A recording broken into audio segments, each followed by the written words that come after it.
And good evening and welcome to this week's edition of the Pete Mezzetti Show. My guest this evening is Jim Crawford, who's a committee person for the Shoreline Basic Needs Task Force. Jim, welcome. How are you? Good to see you again, Pete. Good to see you. How have you been? Good, very good. So very good. What's going on with the Shoreline Basic Needs Task Force? Well, what are we talking about tonight? I think about 5 years ago, the Shoreline Basic Needs Task Force was organized primarily by the Shoreline Soup Kitchen folks in recognition of issues that were surrounding, and you've had people on the show that have talked about that.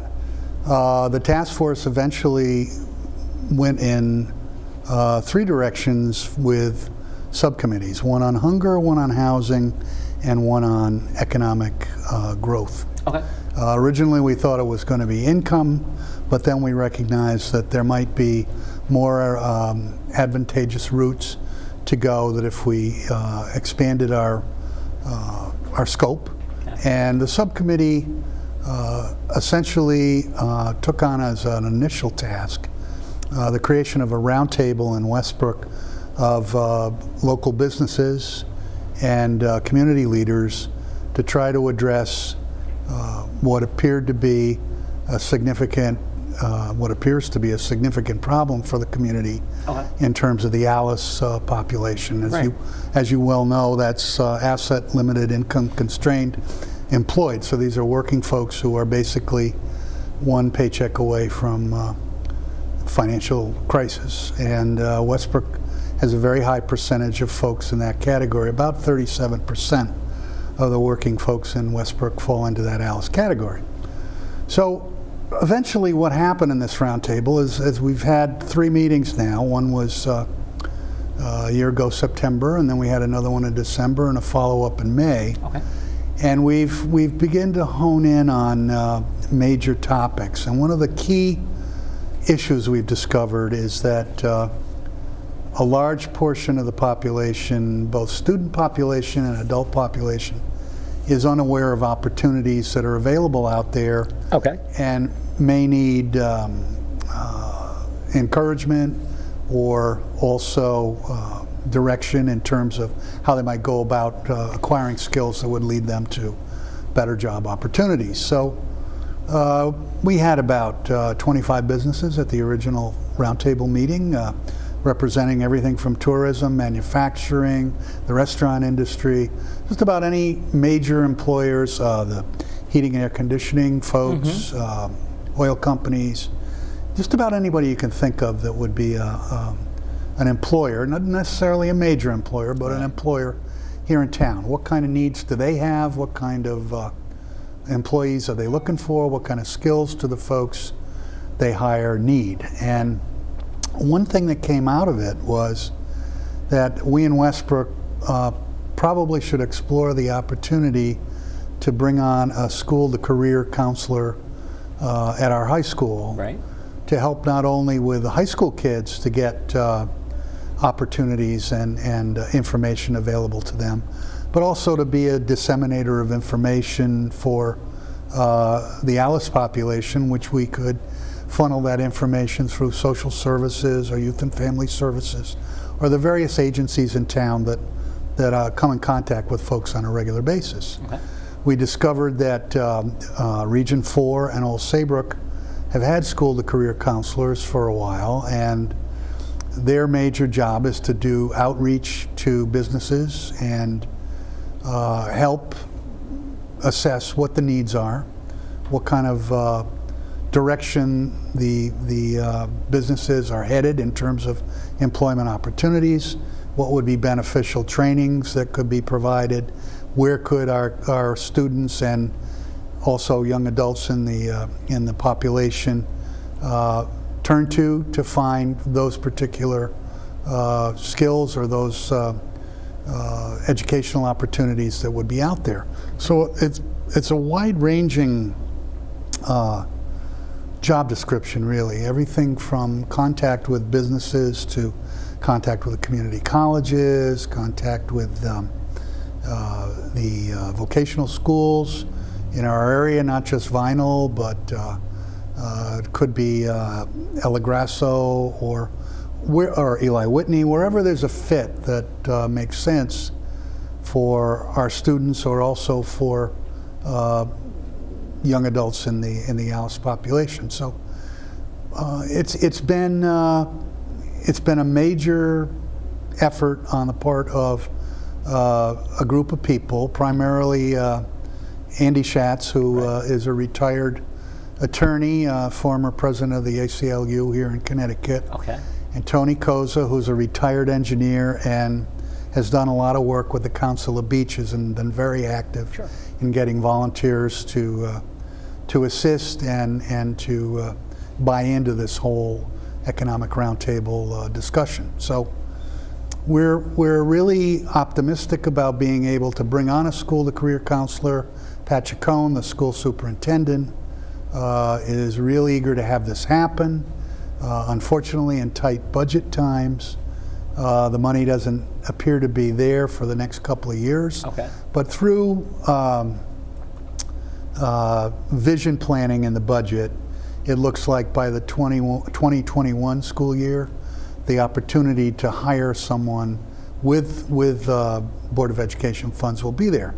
So what we're trying to do as members of the Economic Action Force is to see if we can make that happen beforehand. And we're going to be doing some fundraising, and there'll be considerable information available real soon through the Harbor News, through this show, and through the various town agencies on how folks could help make that a reality so that we can have a school counselor in place in the coming school year and have them begin the process of making contact with all these area businesses and local educational outfits. Now, how did you get involved with the Shoreline Basic Needs Task Force? With what? How did you get involved with the Shoreline Basic Needs Task Force? I originally got involved because I was working with End Hunger Connecticut. And obviously as an advocate for that organization. I was primarily brought on board as a school breakfast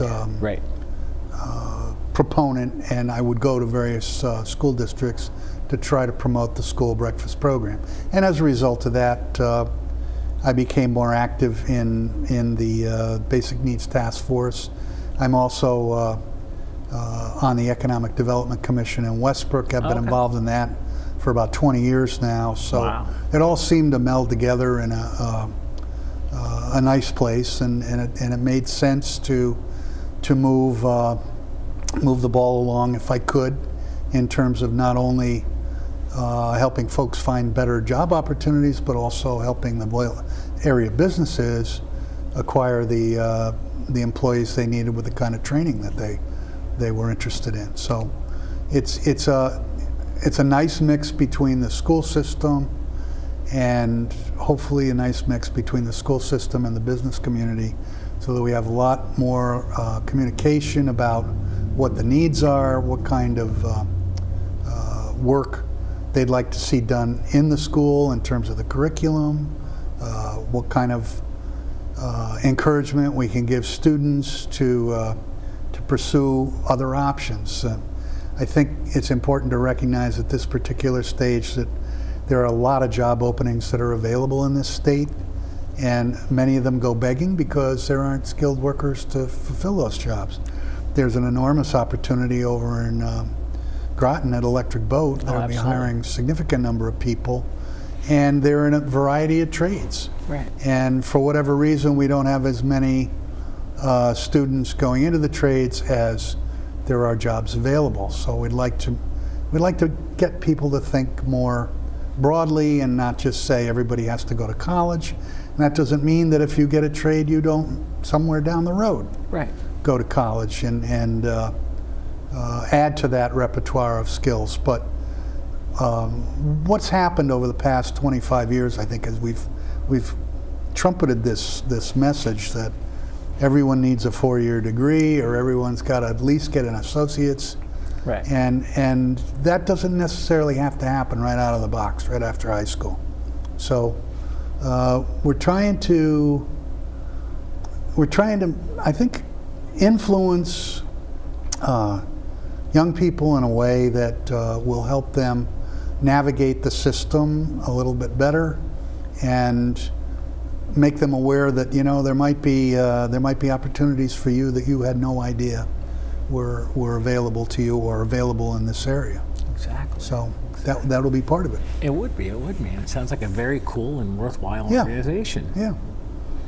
And So we're thinking about things like shadowing, job shadowing. yes, Maybe down the road some internships, just exposure to the kinds of things that are available, Right. and how they might touch your life. And even if you find you don't like what you explored, then that's good too. Then you learn something about what you thought you might like, and you really don't. exactly. Yeah. Sounds like a very worthwhile organization. It could be very, very influential in a lot of young people's lives if we can find the right person for the job and begin to make those connections so that businesses are excited and buy in and say, hey, you can help us in this regard, and here's how we'd like you to try to do it. Exactly. And Yeah. then they get the businesses get the positive feedback. Exactly. That's a huge part of it. It is. Yeah. It is. So there, we've talked with Old Saybrook, we've talked with Region 4, and they have all kinds of shadowing programs that are sometimes part of their capstone projects. So when you graduate, you will have put in a certain number of hours in this kind of a situation where you're shadowing, or you're mentoring, you're being mentored, or you're doing an internship, and it could be in a veterinary clinic, it Right. could be at a law firm, it could be at a hairdresser, it could be at Town Fair Tire, Yeah. it could be, there are any number of opportunities. Lee Company, Whalen Engineering, all kinds of You never know. What opportunities. Yeah. You never know what you're going to get. Yep. So that's a significant piece of what we're trying to do. Would you mind sticking around for another segment? Absolutely. We'll be right back. Alvin and the Chipmunks want to remind you, bacteria can hide in food and make you ill. Wow. But you can keep bacteria from ruining your day with 4 simple steps. Clean, I'm waiting for the rinse cycle. separate, cook, Fire in the hole! and chill. We chipmunks are notoriously tidy. Check your steps. The road trip to food safety starts at foodsafety.gov.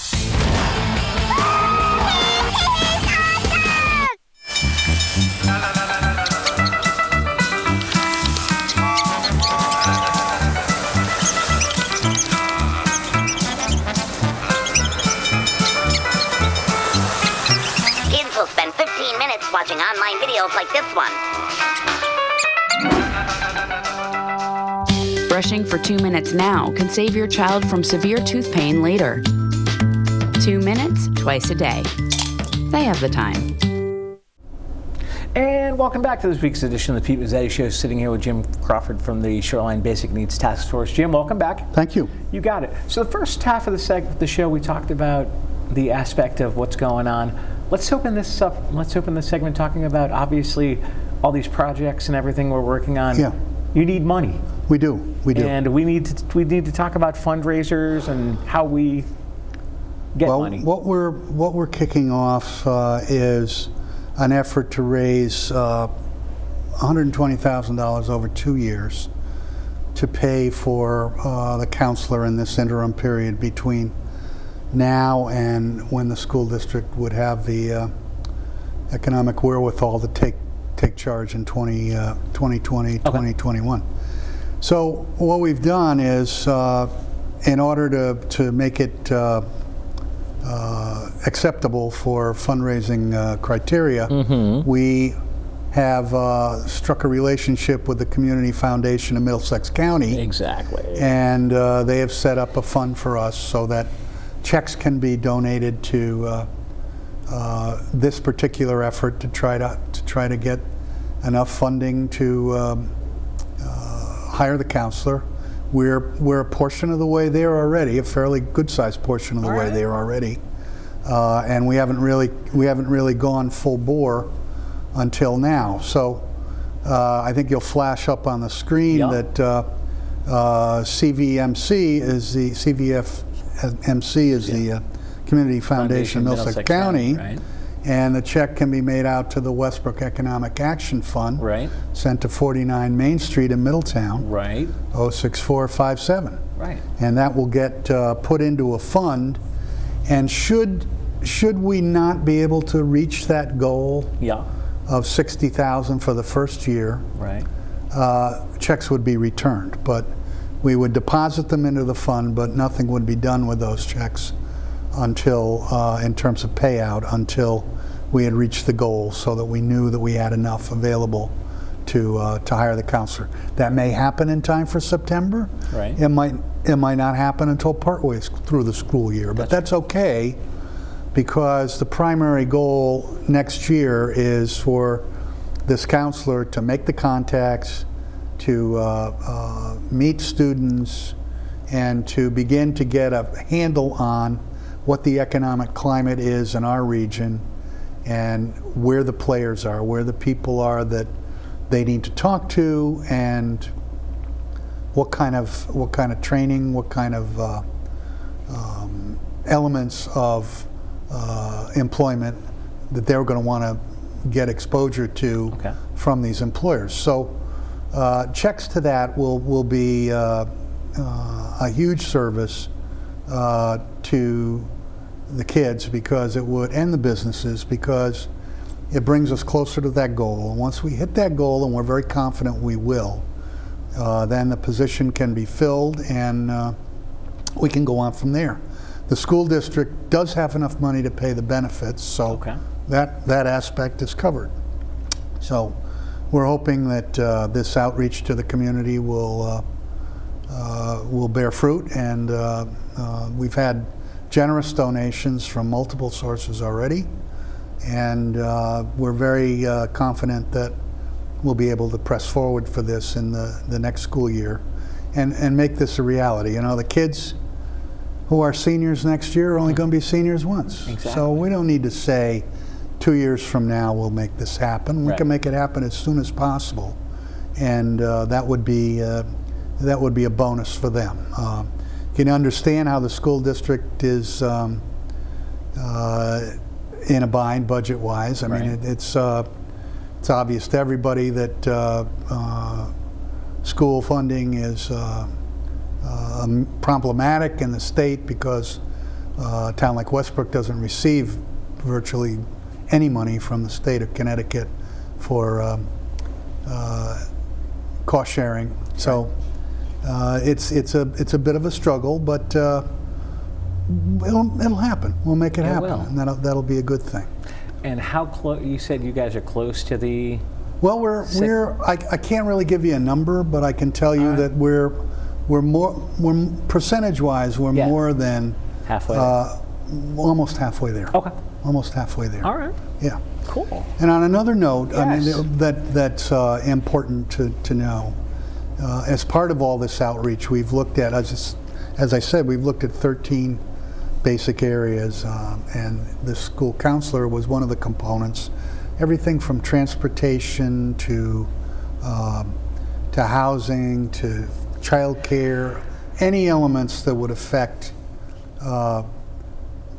folks living in our area who are faced with difficult financial decisions. And the good news is that in talking to area social workers and social service folk, it appears as though if people are hungry, we're at least in a position now where folks know where they can go. Right. The need can be met.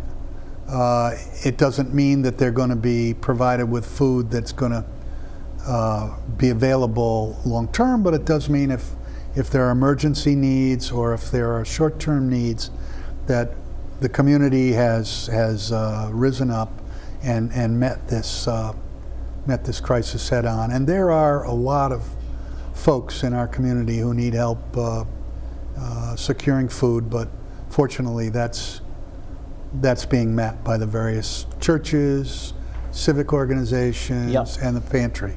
Housing, however, affordable housing continues to be a huge problem, and there just are not that many available rentals that folks can count on. And we have, as you know, in our shoreline towns, quite a few folks who are tied up in academic rentals. So they're relatively okay from September to May, but this time of year, you don't find them around. They're gone, and they've gone inland. They've gone to campgrounds. They've gone to family members. They found some way that they could make it through these months. But these are the same folks that want to come back and be part of our school system going forward. Exactly. So what else do we want to tell everybody about the Shoreline Basic Needs Task Force and the amount of time? Well, I think it's a wonderful. It's a wonderful organization that meets the first Thursday of every month. All right. And the location varies. We try to accommodate everybody. We have a very active core of people. We meet everywhere from the Connecticut River Council of Governments office up in Essex to the Y. We've met at Westbrook Mulvey Center. We've met at the Estuary. So we move it around and try to make sure that everybody who would like to come is able to come, and it's a very focused, very community-minded group, and we welcome anybody who's interested in helping identify the problem, helping to solve the problem, wanting to work on the problem. We encourage new members, and we get them all the time. So keep an eye out for the next location. They're posted on the website of the Shoreline Soup Kitchens and Pantries. And what time are the meetings? The meetings are 10 in the morning. Okay. Yeah. And they usually run about an hour and a half. Okay. And then there are the subcommittees that meet at different times during the month. Again, housing, hunger, and economic action. Right. Yeah. Very cool. Very cool. So what else do we want to tell everybody about I think we should mention the fundraising effort one more time and maybe talk a little bit more about Community Foundation Middlesex County. The Community Foundation of Middlesex County has been around for a very long time and is a very valuable partner for many of the organizations and agencies, nonprofits in Middlesex County. They're very generous to our particular area. We don't often get a lot of the stuff is focused on Middletown, but we have a need down here that's very identifiable, and there's always been an effort to make outreach to the shoreline communities, and Cynthia Clegg has been absolutely wonderful. She is. A wonderful resource for us to tap into. So that donation is again CFMC, which is care of the Community Foundation of Middlesex County, Westbrook Economic Action Fund, 49 Main Street, Middletown 06457. There you go. And we welcome any donations, large or small. It's an effort that we're excited about, and we hope we can bring to the kids in Westbrook as early as the coming fall. And you said you're not the only person on the subcommittee with you. That's right. Well, we have core members from Westbrook are Andy Schatz and Tony Koza. Okay. But we also have wide range of folks who are interested. Liz Steffen from Old Saybrook, Claire Belageau, who is the communications director for Shoreline Soup Kitchens. Yep, I know Claire. Regulars at our meetings, and it's Chris Pilato. So there's a from the YMCA. It's a nice mix. We're trying to lure Joe Comerford over and bring him in so we can talk more about Ninetown Transit. Right. And Joe's been very accommodating about the needs of folks. Oh yeah. And did a yeoman's job with the communication about the critical need for transportation down here, and we're happy he was able to sell it so it didn't get cut. Exactly. Oh yeah. That would have been a real significant that would problem. have been a substantial hit, especially on the shoreline. We also have Helen Bosch from Vista, absolutely, who's joined us. Yeah. So it's and Janice Ellingmeyer from the COG. Yep. Comes too. So it's a nice mix of people who have talents and perspectives that are important to be heard, and they make valuable contributions. Well, it sounds like a great organization. So we got a little bit more time left, but before we say goodnight, I actually want to thank you for coming down, and hopefully we'll see you again soon. I hope so. I hope to come back on and bring a counselor with me. Hey, you know what? I think we can. That would be a plan, right? On behalf of Jim, thanks for coming down. Thank you, Pete. It's No good problem. to see you again. You too. On behalf of Jim Crawford, I'm Pete Mezzetti. Thanks. Good night. We'll see you next time.